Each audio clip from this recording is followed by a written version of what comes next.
All right. Thank you, Dylan, there.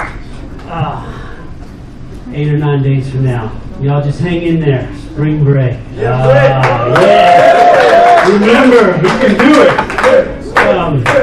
I want to introduce our speaker tonight, but before, one announcement is Corey had talked about last week just about the power of prayer and letting y'all know the last Friday of the month we've been just kind of meeting some of us to pray for the campus, and so we're going to meet tomorrow from noon to 1 up in the second floor of the student union behind the computer lab on those couches. And so we invite the leaders, ask the leaders if you're able to come on, but we want to invite anybody to come. But Daniel prayed for our speaker tonight, Corey, and actually Corey was last week, so I don't know where Corey is, but he just got prayed for. But we do want to, we do. Terrible, guys. Yes. We're not sure what's going to happen now, Daniel, since of that prayer. So I'm very excited. We are blessed to have a number of pastors that love college students and love coming and just partnering with us. And tonight, Trevor Atwood, he is a pastor from City Church that a number of y'all go to. He is a graduate from MTSU. So he has 3 kids. It's kind of wild. My parents just moved here from Texas like a year and a half ago and moved on the other side of town, and I see a familiar face driving up. And I was like, that's Corey. He lives like two doors down from my parents there. So Trevor. Trevor.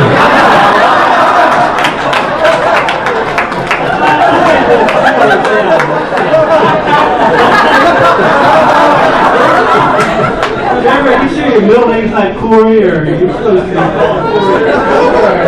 He said he loves to read this pastime and also lay on the couch, snuggle with his wife, eat popcorn, and watch movies and watch TV and stuff. So he's another one of those speakers. The louder you clap, the better it is. So y'all give him a loud clap.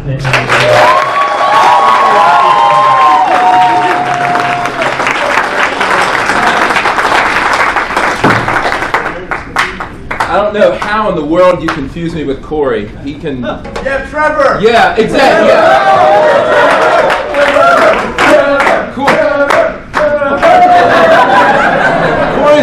Corey's arms are like my torso. Man, I feel like I should probably kind of use it there. That's not going to be too bad. Use the mic-ish. Because sometimes like when I got really touchy-feely, I like to go kind of low. You guys know what I mean? You're not going to feel it if I'm screaming, so I'm going to keep this right here. I'm the pastor, one of the pastors God, this guy's all over my face now. One of the pastors at City Church here in town. Just for the next couple of months, actually, we meet at the Walnut House, and then we're actually moving closer to you guys. We've got a building on South Church Street just off the square that we are this week we're putting walls in, a little warehouse. We're going to make it look like you won't die if you come there. Right now, it looks like a crime scene, but we're painting it and making it nice for families and people of all ages and races to come into. So we'll be a little bit closer to you guys. We're in the shadow of Murfreesboro's only skyscraper, so which we're City Church. We kind of wanted, if you took a picture, to see a big building in the background. So that's pretty much the basis of why we're going to that building. Other stuff is just cherries. All right. Well, shall we get into it? I feel like Corey's going to have a good night tonight. We'll see what happens here. All right. So what I'm going to do tonight is read a passage of Scripture with you. If you have a Bible and you want to be eager beaver-ish, you can open it up to Colossians chapter 3. Before we get to that, let me tell you a little bit about what I want us to do tonight. Because the passage that we're going to read is really incredibly dangerous. If you get this passage wrong, it can cripple you. All right. See, in the Bible, every now and then you'll read that there's these lists that come up, right? And for some of us, lists are awesome. We really like when the Bible has these to-do lists kind of things because they give us something to do. And some of you guys really like things to do. Who was I talking to earlier is your dream is the Opryland Hotel. Who was that? Right there, Haley, right? Yeah. So I was talking to Haley, and so we had a conversation, and now she's emailing a cartoon of herself to Opryland Hotel and tell her, I'm going to work for you. This is what happens when you have conversations with me beforehand. But Haley was very go-get-em, and sometimes, and I'm not picking on you, Haley, but sometimes the very go-get-em type in us, we take the idea of Christianity and we boil it down. We love these lists, and we go, yes, give me another list. I'm going to do all of these things because they give us goals. They give us something to shoot for, right? And so when these things pop up in Scripture, we can tend to forget the bigger, more important message of the Bible.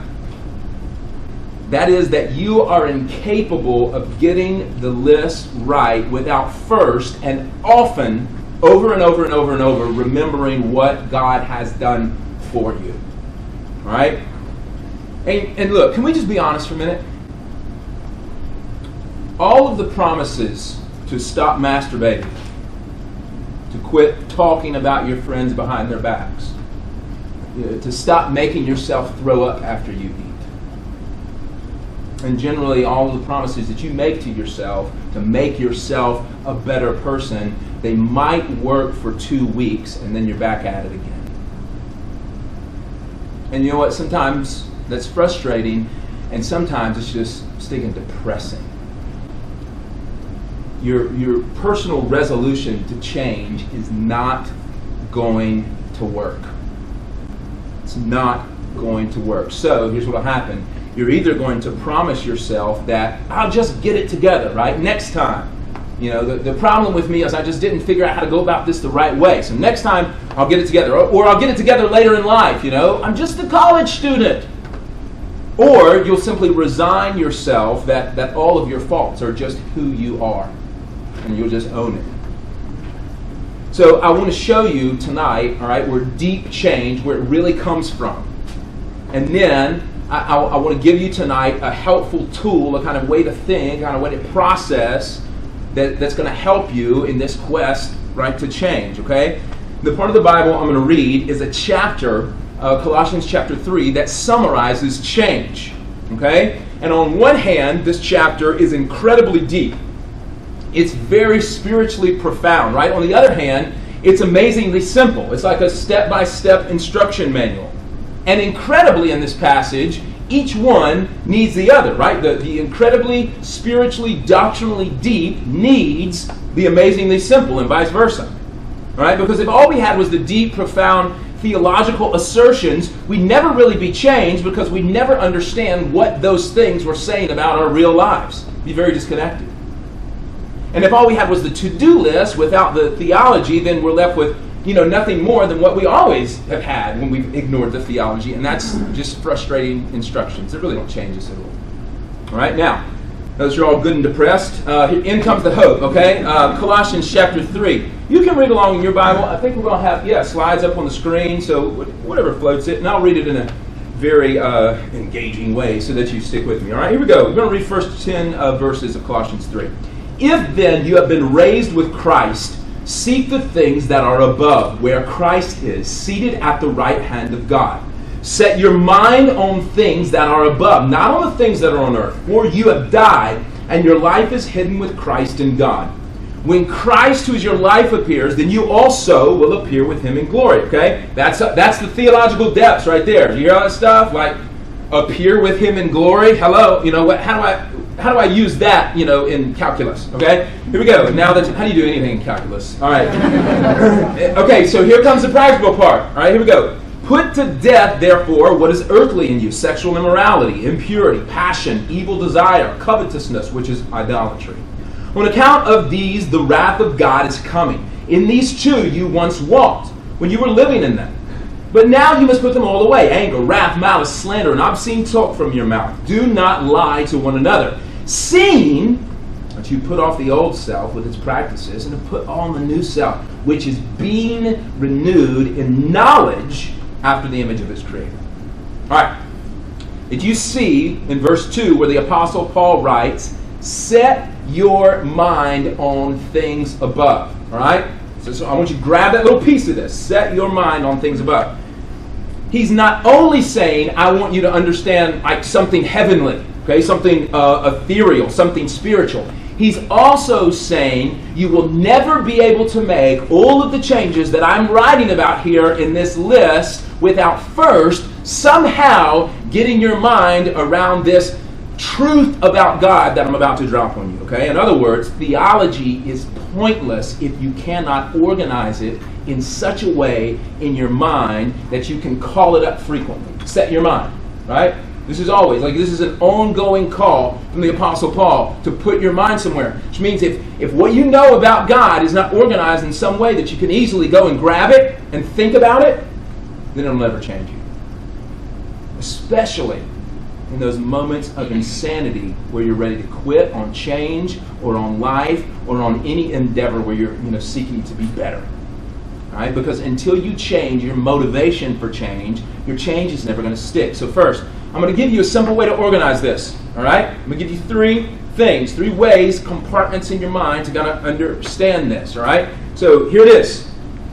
The gospel, all right, which is the power of God for salvation. Right? The gospel is upside down, inside out, and forward back. All right? You got it? All directional. The gospel is upside down, inside out, and forward back. So let me show you what this means. When Christians talk about the gospel, there are a surprising number of us that have little idea about what that actually is. Okay, so for many of you, especially if you grew up in the South, your church culture has given you some lines to memorize, but that actually haven't been really helpful in terms of making a difference for you, like of producing any kind of change in you. Okay, for example, I'll often talk with people who tell me they're Christians, and I'll ask them, okay, so who is Jesus? Who do you understand Jesus to be? And the reply that I typically get back is one of two things, all right? They will either tell me something about Jesus like being their friend, okay, or they will tell me, give me a line like, he died for my sins. So then I ask, well, how does that make a difference to you? And I don't know. So I ask again, well, what does it mean that Jesus died for your sins? I mean, often I get a blank stare back. I get very nervous, and I'm like, some people get angry. What's it to you, Pastor? And see, all I'm saying is that's theology that you can't use. If you memorize an answer to who Jesus is, and you can't answer, this is how it makes a difference in my life, it's pointless. It's pointless. That's theology that doesn't sink deep. So how in the world can you obey this command to set your mind on that when your mind doesn't even know what you're talking about?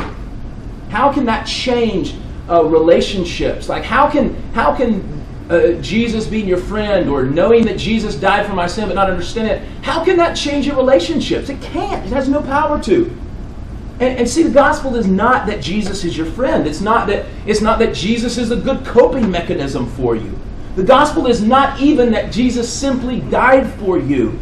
That's part of it, but uttering that phrase without knowing what it means does not change you, and it's not the gospel. All right, the gospel is good news.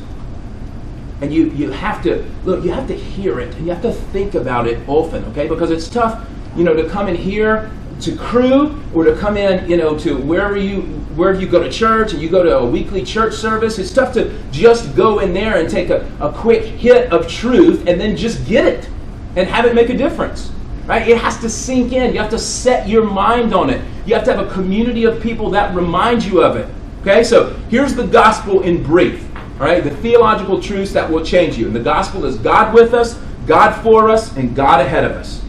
God with us, God for us, and God ahead of us, okay? So first, God with us. And this God with us reminds us the way that God works is upside down, okay? God with us reminds us that God is working upside down in the world. You see in verse 1, it tells us that we should set our minds on things above where Christ is seated at the right hand of God. So, here's a question. Do you know what it means that Christ is seated at the right hand of God? See, when kings and queens asked you to sit at their right hand, it was elevating that person to the same level. Okay, it was the right hand of the king was a place of sharing the honor. Okay, so the respect and the intimacy of the king. All right, so the relationship. So, to set your mind on things above is to remember that Jesus, who had all of the honor and intimacy of his Father, being very much God, humbled himself and became a man. See, the King of the universe became a helpless, dependent child, leaving the comforts of the glory of heaven to become a servant, your servant. That's upside down. That's part of the gospel. This means that for those of you that consider yourself a follower of Jesus, a Christian, that you have to see the world differently. And so when the world comes at you with all of these ideas of who you are or what you should base your decisions on, you've got to see it differently. You have to see it upside down. See, with a common assumption, is that success is bound up in working hard, right? To rise in position, to stature, to be better than other people. Jesus says real success comes in lowering yourself, right? In humility and service to others. And that's a hard pill to swallow, isn't it? Like, leadership is not top down, which is what you're probably getting in your classes. Leadership is not top down. The upside down nature of the gospel says leadership is bottom up. And so if you want to know if you're a godly leader, you don't look underneath you, right, to find out if people are following you. You look above you to see who's standing on your shoulders. Who are you pushing up to God? Okay? So here's how God with us, right? Here's how the upside down work of God is going to change your approach to change. When you believe that God humbled himself to become a man, to become your servant, to save you, a desire is going to develop in you out of gratitude, right? Out of honor for this king that served you. A desire is going to develop in you to serve others instead of use them because of the way that God has served you. So, sex, right? Got your attention, right? Which he mentions in verse 5, does he not? And then he talks about, Paul says, hey, here's this big truth about Jesus. And then he says in verse 5, so put to death sexual immorality. So sex, instead of being about you getting yours, becomes an act of intimacy and service to your spouse and even to God. You see that? Put to death sexual immorality. Setting your mind on the upside down work of God is what enables you to kill your desire to use someone as an object solely for your pleasure, be that on a computer screen or after a party. It's what's going to transform you from a person that's subject to your sexual desires, right? Whatever my desires tell me to do, that's what I have to do, to one who by God's power can control them. See, it's going to create in you the desire to commit yourself unconditionally in a way that serves to another person in marriage, then to use sex the best way there is. And that's to serve the other person for their joy as they serve you for your joy, instead of you trying to get yours. And doesn't that always end up with you broken? See, the way that God intended this is that even the gospel is infiltrating your sex life. Which, if it is, then you don't have a sex life yet, unless you're married. All right, or let's take another one, okay? So we're not always on sex. You're like, everybody comes in here and talks about sex. I don't know, do they? Does everybody mention sex when they come in here? Yeah, awesome. No, okay. Hey, let's say it one more time. Sex, shall we? I said masturbation earlier, so let's just do that again.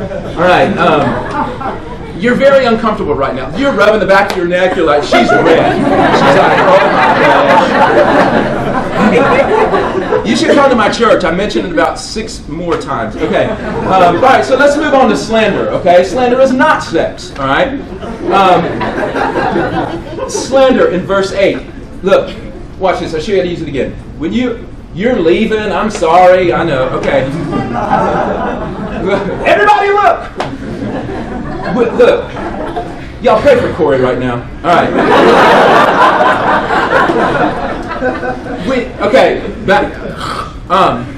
When you constantly set your mind on the upside down truth of the gospel, right, that God is with us, here's what it's going to do to slander. You realize moment by moment that God has humbled himself to lift you up into a relationship of intimacy and honor with him. That means that you no longer have to cut other people down with your words. That's slander. in order to make yourself appear better. Why? Because your goal has changed. Because you don't have to struggle and fight to be on top anymore. How much higher can you get than seated next to God himself? Which means when you put your mind on this truth, it's going to change the way you think about, in order to get ahead, I got to cut that person down. I got to slander them. Right?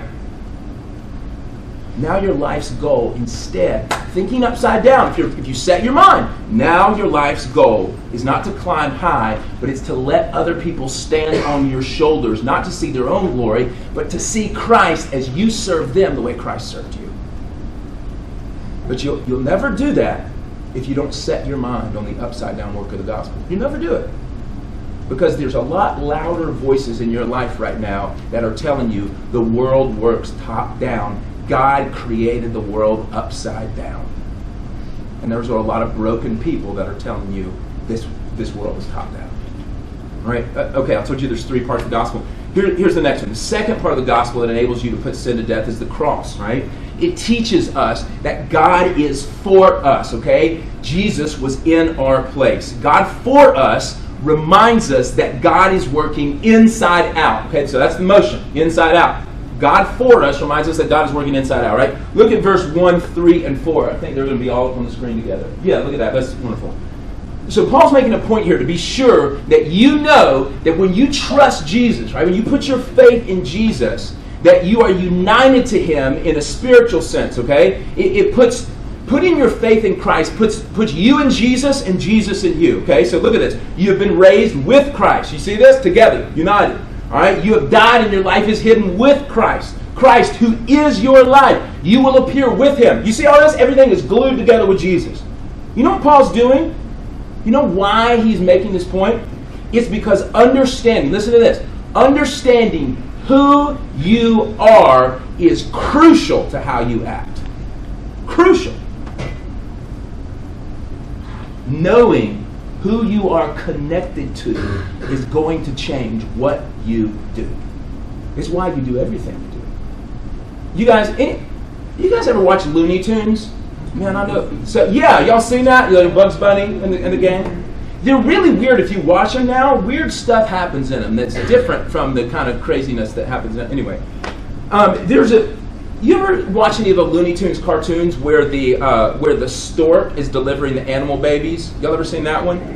And inevitably, the stork would accidentally deliver a gorilla to a chicken, right? And yeah, you know what I'm talking about. Had the diapers on, right?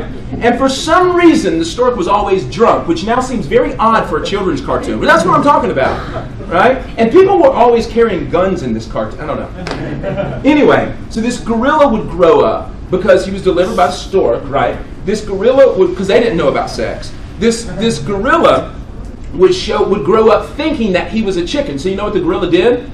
Well, he did chicken things, right? The gorilla would hunt for worms, and that was the whole cartoon bit, right? He'd be this gorilla hunting for worms. He'd scratch around the ground. He'd try to lay eggs. It's because who he thought he was determined what he did. So before he started to act like a gorilla, he actually had to believe that he was a gorilla. He needed somebody to remind him. He needed somebody to set his mind on the fact that he was a gorilla, not a chicken. Right? God is reminding us who we are so that it changes what we do. And this is why Paul says, set your mind. This is why he says knowledge, right? What you think about is going to change you. See, there's a theological phrase that describes the God for us part of the gospel, and it's the phrase substitutionary atonement. It very simply means that when Jesus died on the cross, that it should have been you. It means that Jesus was your substitute, that he took your place. God for you. See, we were condemned to die because we couldn't live up to all of these lists. Right? But because we had not put sin to death, but rather sin was killing us. You see, we can't make ourselves to be like God, and Jesus died in our place, God for us, so we didn't have to be separated from God, which is the eternal result of sin, right? It's the eternal result of slander and sexual immorality and evil desire and jealousy. Jesus became what we were so that we could become who he is, and now he says that's your identity. Put your mind on it, gorillas.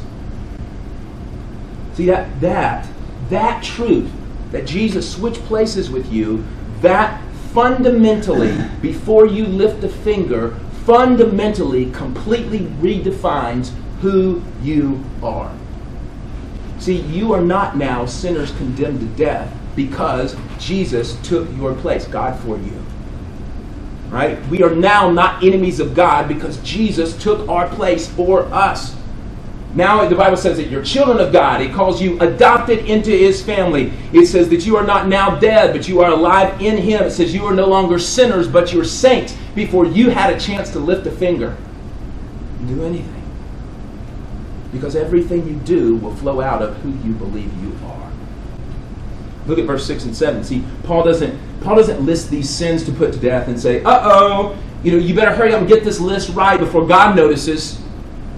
Instead, he says, you once walked in these, lived in these, okay, you were living in these things. You once were an object of God's wrath. You see that? This is a matter of where your identity is found, not what you do. It's a matter of who you are before it is what you do. So you want to know how to begin change? Like, you want to know how to start real change tonight? It's this. How do you answer this question? Do you believe Jesus switched places with you? Because if you believe that, that means you have the identity of Christ. That means when God looks at you, he doesn't see your sorry record, my sorry record. He sees Christ's perfect record. All of your record has been put to death on the cross of Jesus' death.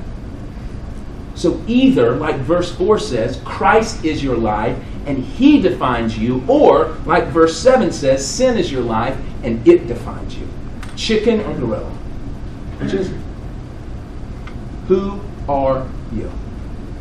See, Paul's whole point is saying don't look at your actions to know whether or not you're a Christian. Look and see where your trust is. Then let everything you do flow from that identity. And this way of developing an identity, listen, it is completely the opposite of our culture's way of developing an identity, right? See, through the atonement on the cross, Jesus changes the status of your soul, right? Inside. He redefines your relationship with God, and then he lets that affect your outward actions, okay? But our religious culture, especially here in the South, says, first, you do the list, right? First, you go get it right. Go change yourself, and then God will consider loving you. Change the outside, then your heart will change. And that's what a lot of you believed. If I change the outside, then my heart will change. If I start doing the right stuff, then eventually God will love me. But setting your mind, that's not the gospel. Because setting your mind on God for us means remembering moment by moment. You've got to do this over and over. That God looks at you and sees Christ in all his righteousness if you are united to him by faith. He is your identity. Just as conversely on the cross, he looked at his son and saw a very imperfect you with all your sin dying. See, and that's why he says it's been put to death. Now put all your actions to death with the identity that's already been put to death. See, religion says obey, then God will love you. And that's how a lot of you have lived your lives. Obey, then God will love you. And that's why you run from God, you run from other Christians, you run from church, you run from reading your Bible, you run from all the things that Corey talked about last week. Right? All those disciplines. You got to when you sin, you feel like you got to separate yourself from all of that because you got to build your record back up. And this is saying, quit it, you're a gorilla, not a chicken. Who are you? And has nothing to do with your nature. See, the gospel says God loves you. Now you can freely obey. Religion says outside in, but gospel is inside out. And see, this has to change your approach to how you put to death all the sins in this list, right? Because there's a big difference in knowing you are loved and thinking that you have to perform to be loved, right? I'll give you this example. If I know that I'm unconditionally loved by my wife, I'll do things for her with great joy, right? Knowing that they bring her joy, like, say, unloading the dishwasher, okay? But if my wife says, hey, Trev, unload the dishwasher every day and then I'll love you.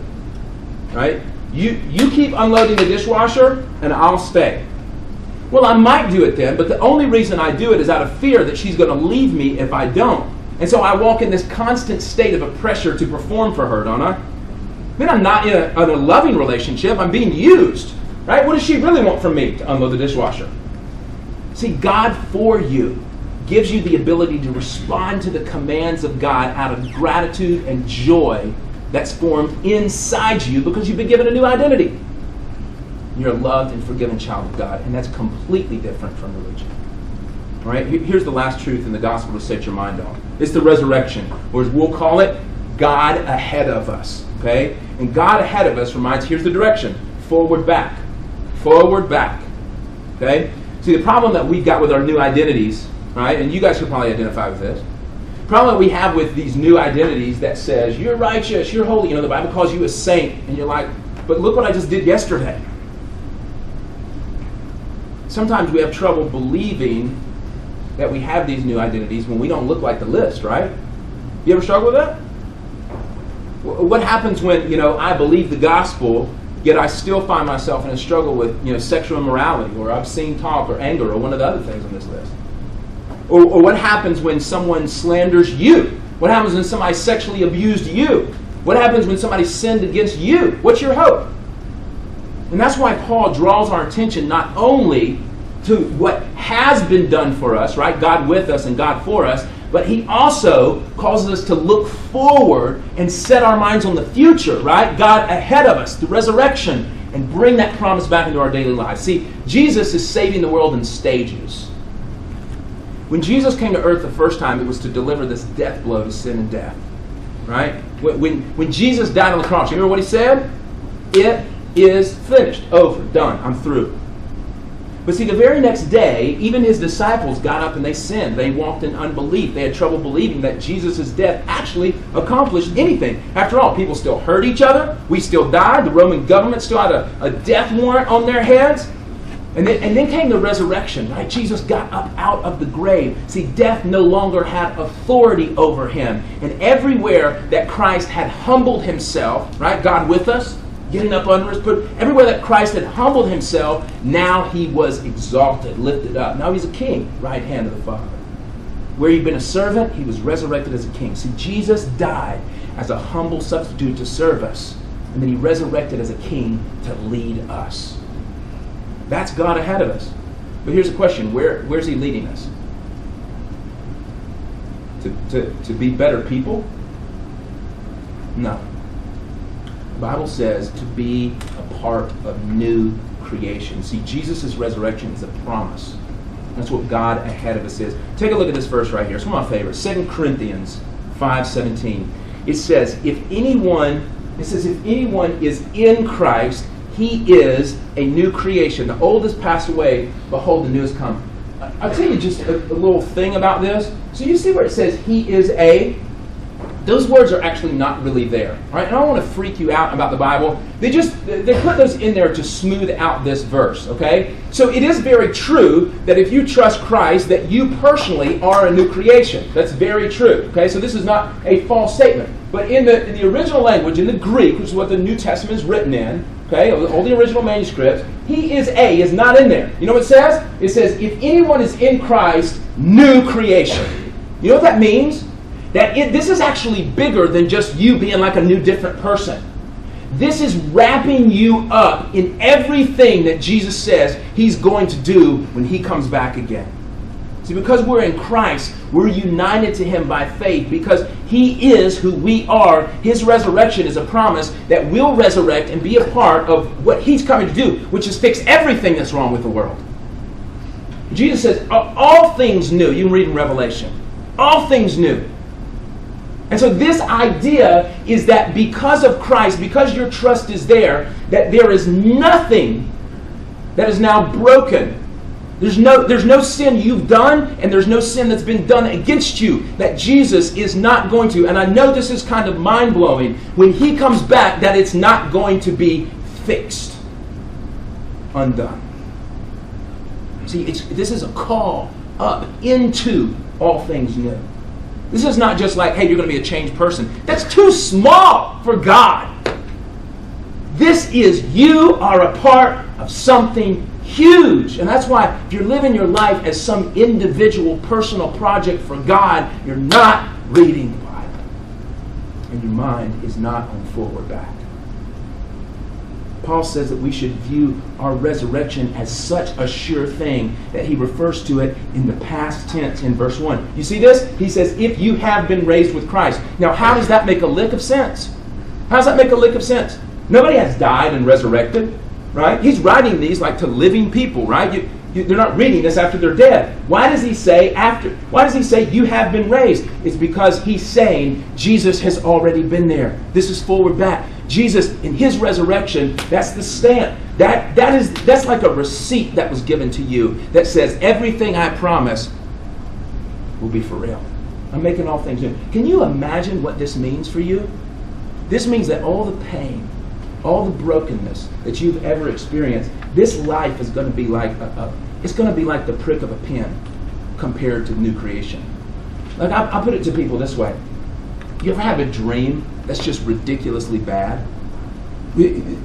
Some of you guys have had these, I'm sure. When you get families, it'll be different because you always dream about your family. And so I'll have a dream every now and then that my wife dies, or one of my sons goes missing.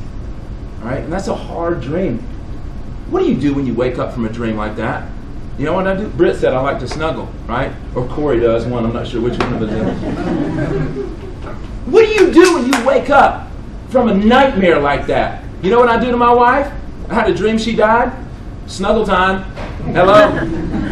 Like, she's like, what? She's like, what are you doing? I'm accosting her, right?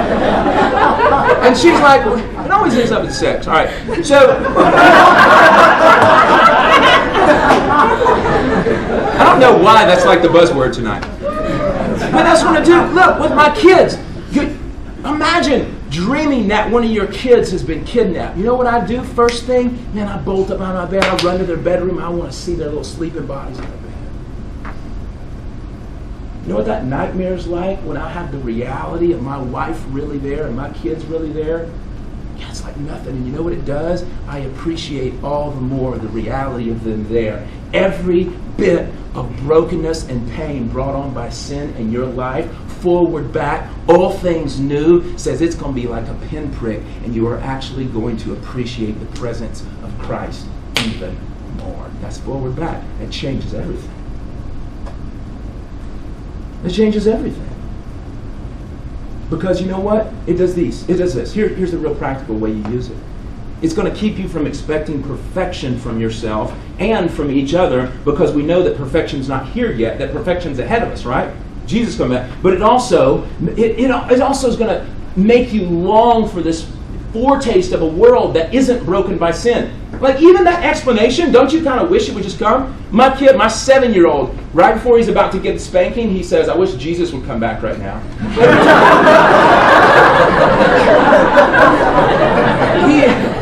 Anytime there's pain in his life, he had to get a shot, go to the doctor and get a shot, and he said, I wish Jesus would come back. You know, the other night, we had the tornado thing. He was so nervous about it, he said, I wish God would come back before this tornado. Because, and see, that's where his mind is. It's like, it's all forward back. It's like, can we bring the resurrection to now? Because he's looking for, when he sees pain and suffering and evil, he says, can we have that happen now? You see the way that creates in you a longing? And that's the way you have to process the gospel, or else pain will overwhelm you, and you'll constantly ask, how can a good God allow this to happen? Setting your mind on Christ, on the gospel, means constantly being reminded of, constantly meditating on, thinking, talking with friends about the upside down, inside out, forward back truths in the gospel. But let me be clear, there's a fight in this. And this change is not easy. There's a reason that Paul uses such violent language, right? He says, put sin to death, murder sin, right? Here's the reason. It's because killing sin is not a sniper job. Right? It's killing sin is hand-to-hand combat. It's going to hurt. You're going to be injured. You're going to cry and pray and struggle. But let me show you, okay? This is the last thing I want to do with you. Let me show you when these sins show up. Listen, do not waste your sin. Follow it. Because sin is smoke. Please do not fan it. Follow it and then put out the fire. All right? Imagine the fire in your home. Right? You got a fireplace, and somehow the fire got out of control, and it started burning the curtains or the couch, And you're in another room, you're like in the back bedroom, and you start to smell smoke, right? The smoke alarm is going off, you start coughing. But listen to this. I want you to see the insanity of this. Instead of running to the living room where you know the fireplace is to see what's happening, and instead of grabbing the fire extinguisher, all you do is close your door, open the window, and start fanning. That's insane, isn't it? Would you look at that person and say, hey, genius, right? Go, find the source and do something about it. But that's exactly how we treat our sin. We just try and get rid of the actions, right? We just try and get rid of the smoke without ever going to the source and putting it out. Putting it to death, right? You know, if you filter smoke without putting out the fire, you know what's going to happen to you? You're going to become very tired and bitter and angry. Right? Because you'll never rest. You will always, constantly be fanning. Won't you? You will constantly be fanning. And you'll get rid of the smell for about this long before it just rises back up. And eventually, what happens? Well, the fire consumes you. In the same way, if you simply filter out sinful actions in your life without ever following the smoke of those sinful actions to the source, you're never going to rest, and you will eventually be consumed by the fire that produces your sin. Paul calls it right here idolatry. Look in verse 5. All of these actions are summed up in the words evil desire and idolatry. Okay? You see that word evil desires? That means a mega desire. Okay? It means an over desire. So Paul's not talking about a desire for something evil. He's talking about an over desire for something good that leads to evil. See, sin is produced by this twisted over desire for even good things. That's the very definition of idolatry, making a good thing an ultimate thing. There are lots of good things you guys can chase in your life that can overtake your passion for God. And at that point it becomes an idol, and it will start to kill you. And so his command here is before that idol does that to you, is for you to put that idol to death, right? Idolatry is simply any way that you're using someone or something to satisfy you in only the way that God can. All right? So all of our actions and our feelings expose. Every single thing you do and every single thing you feel expose either that you are worshiping God or that you are worshiping something else. Every single one. They're either the sweet smell of a life that's united with Christ, or they're the pungent odor of a life committed to worshiping something else. Sexual immorality, jealousy, malice, dishonesty, slander, all the rest of this list are just smoke from the fires of idolatry that burn inside you, right? But so many of us focus on not being a gossip, or not lusting, or not lying, right? Isn't that what your accountability partner helps you with, right? Hey, bro, will you help? And I'm not making fun of that. I kind of am, but I'm not. Okay, but kind of am. So, because what do? You sit down and you say, and the craziest thing is when your accountability partner helps you with lying. Hello? It's like, hey, bro, will you help me not to lie anymore? Great. What do you want me to do? Well, just, ask me every week. Ask me every day if I lied. Hey, did you ever consider he might be lying to you? It's like, help me with this, guys. See, we try to put out the actions, but all we're doing is fanning, and that's why you're tired, and that's why you quit. Let me show you. Being a Christian doesn't mean that you can't be angry. Okay? Jesus was angry at times. But there is a kind of over-anger. Right? Wrath, malice, it says, toward others. That makes no sense for a Christian. Additionally, being Christian doesn't mean you can't have concern about things. We should still care and have a concern for others, certainly. But there's a kind of over-concern that leads to anxiety that we need to kill. And it's not bad for a Christian to feel grief, right? When we see the brokenness, that sin's caused in the world, we see pain and death, we see injustice, we should grieve. But there's a kind of over-grieving, despair, right, that has no place in the mind of someone who's got their mind on the gospel. And all these things are connected to idolatry, to whatever you're worshiping instead of God. So take anger. You become bitter when somebody says something bad about you, right? You get angry. You know why? Here's why. Because you really don't believe life is about making the name of God famous. Instead, it's about making your name famous. And so you constantly have to defend yourself. And see, you're wasting your anger if you simply, at that moment, resolve to not be angry. That doesn't help. You, at that point, you've just shut the bedroom door and you're fanning smoke while the fire's getting closer and hotter. You've got to trace it back to say, why am I angry? It's simple. Listen, when you experience these kinds of emotions, when you commit the sins listed here, in order to put them to death, you have to ask yourself one question. This is it. Why? When you lust, you need to ask yourself, why? When you're jealous of someone, you have to ask why. When you gossip or slander, you have to ask why. Because at the bottom, you'll find at the source that somewhere along the way, an idol of yours has been threatened. Something you've told God or others, I have to have it to be happy. And if you can find that idol and root it out and pour the gospel over it so you know, no, my acceptance is in Him, right? I've been bought with a price. I don't have to make up for this injustice. Why? Because forward back, right? Because Jesus has come back going to make all things right. He'll bring justice. Right? I don't have to climb the ladder of success. That other person put me down. It's okay. Christ has lifted me up, upside down, right? Wait, I don't have to live up to this list of performance for other people. I don't have to make other people approve of me, right? Because the acceptance is inside out. Christ changed me, and now I can respond to that. I don't have to live up to these certain rules that will make God love me. The most important person in the world already loves me, and I can respond to it. That's inside out. You got to pour that all over your idols to put them to death. Let me give you one more example of how you do this.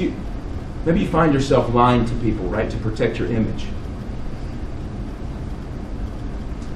If you follow the smoke of lying, what you might find at the bottom is an idol of acceptance. When you lie, it's to make yourself appear better than you are, to cover your mistakes, because you need people to accept you, right? You need them to think well of you. But the gospel tells you that the most important person in the universe, God Himself, already knows that you're a terrible person. He already knows your failures. You can't cover them up. But the gospel also tells you that even though He sees you to the bottom of your sinful heart, that He loves you. See, the gospel is that you were bad enough that Jesus had to die for you, but at the same time, you were so loved that He was willing to die for you. So why would you need to lie about who you are? But see, if you just say, I'm going to quit lying, you're just fanning. Every sin is a clue to show you an idol. So don't brush it aside and just stop doing it. Follow the smoke and then dump the gospel all over it. Upside down, inside out, forward, back. And listen, this doesn't mean that you just, get to keep on being bitter or angry or hateful, or you just get to, keep lusting until you have the time to sit down with a mentor who can talk it out with you, right? It means, here's what it means. It means that you don't just put on internet filters to fan the smoke, but you ask why you want to break through the internet filters. It's like this. Imagine a baby bird, right, falls from a nest before he can fly.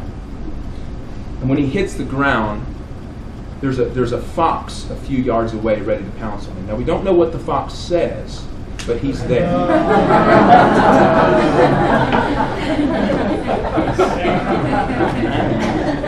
All right? Just at the base of the tree, so here's the baby bird, just at the base of the tree, there's this small hole that the fox can't reach into. So what should the bird do? Well, of course, the bird should do what he needs to do immediately, right? He needs to scamper into the hole to escape the immediate danger of the fox. But imagine this, if as the bird grows, it continues only to avoid the fox by running along the ground, by scampering away, it will never truly see that it's designed to fly. Right? That it's really designed to soar far above the reach of the fox. Don't you see how that can get tiring? Scampering from your sin all the time is about to bite you when you're meant to soar over it. See, in the short run, yes, obey God even when you don't feel like it, even when you can't figure it out, because it's right, and disobedience is dangerous and leads to truth, and that's why you should have accountability partners and internet filters and whatever, okay? But that's just scampering, and you should not ultimately rely on it. In the long run, the transformational way that you learn to fly is by setting your mind not on this evasive scurrying, but on the wings of the gospel. And then you're going to avoid sin, not by scampering, but soaring. Listen, Jesus died to make you his. He said the work is done. You are loved and accepted by God. You have to set your mind on that truth, and that's all you'll need to change forever. Let me pray for you tonight.